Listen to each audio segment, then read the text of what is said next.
হরে কৃষ্ণ, বৈদিক শ্লোক উইথ সই চ্যানেলে আপনাদের স্বাগতম। আজ পাঠ করছি দ্বিতীয় অধ্যায়ের 44 নং শ্লোক। শুরু করছি। মুখবন্ধ ওং অজ্ঞানতিমিরন্ধস্য জ্ঞানাঞ্জনশলাকয়া চক্ষুরুন্মিলিतं येन তস্मै শ্রীগুরুবে নমঃ। শ্রীচৈতন্যমনঃভীষ্টং স্থাপিतं येन ভূতলে স্বয়ং রূপः কদা মহ্যং দদাতি স্বপদান্তিকम्। বন্দেহং শ্রীগুরুः শ্রীযুতপদকমलं শ্রীগুরুन् বৈষ্ণবাংশ্চ শ্রীরূপং সাগ্রজাतं সহগণ রঘুনাথান্বিतं तं সজীবं সাদ্বৈतं সাবধূतं পরিজনসহিतं কৃষ্ণচৈতন্যদেবং শ্রীরাধাকৃষ্ণপাদান সহগণ ললিতা শ্রীবিশাখান্বিতাংশ্চ। হে কৃষ্ণ করুণা সিন্ধু দীনবন্ধু জগৎপতে গোপেশ গোপিকাকান্ত রাধাকান্ত নমোস্তুতে। তপ্ত কাঞ্চন গৌরাঙ্গী রাধে বৃন্দাবনেশ্বরী বৃষভানুসুতে দেবী প্রণমামি হরিপ্রিয়ে।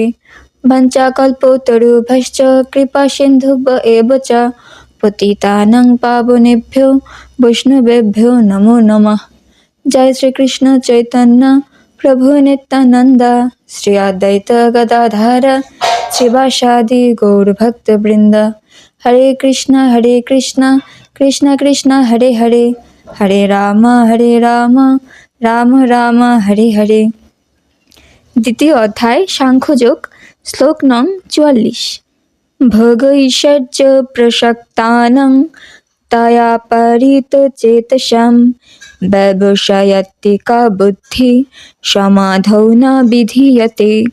শব্দের অর্থ: ভোগ, জড়সুখ ভোগে, ঐশ্বর্যে, প্রসক্তানাম যারা গভীরভাবে আসক্ত, তয়া তাদের দ্বারা, অপরিত চেতসাম বিমূঢ়চিত্ত, ব্যবসায়াত্মিকা দৃঢ়চিত্ত, নিশ্চয়াত্মিকা বুদ্ধি ভগবানের ভক্তিযুক্ত সেবা, সমাধৌ সংযত চিত্ত, না বিধেয়তে হয় না।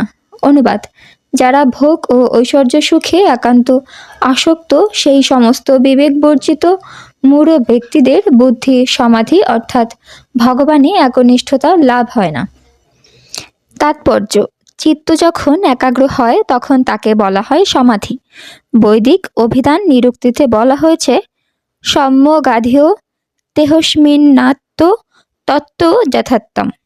মন যখন আত্মাকে উপলব্ধি করার জন্য একাগ্র হয় তাকে তখন বলা হয় সমাধি। যে মানুষ ইন্দ্রিয় সুখ উপলব্ধি করতে উৎসুক এবং যারা অনিত্য জড় জগতের দ্বারা মোহাচ্ছন্ন, তাদের পক্ষে একাগ্র চিত্তে আত্ম উপলব্ধি বা সমাধি লাভ করা অসম্ভব। মায়া তাদের এত গভীরভাবে বেঁধে রেখেছে যে তাদের পক্ষে সেই বন্ধন থেকে মুক্ত হওয়া দুষ্কর। হরে কৃষ্ণ। পাঠ করলাম দ্বিতীয় অধ্যায় সাংখ্যযোগ, শ্লোক নং 44। পরবর্তী শ্লোক নিয়ে আবার উপস্থিত হব। আজ এ পর্যন্তই। হরে কৃষ্ণ।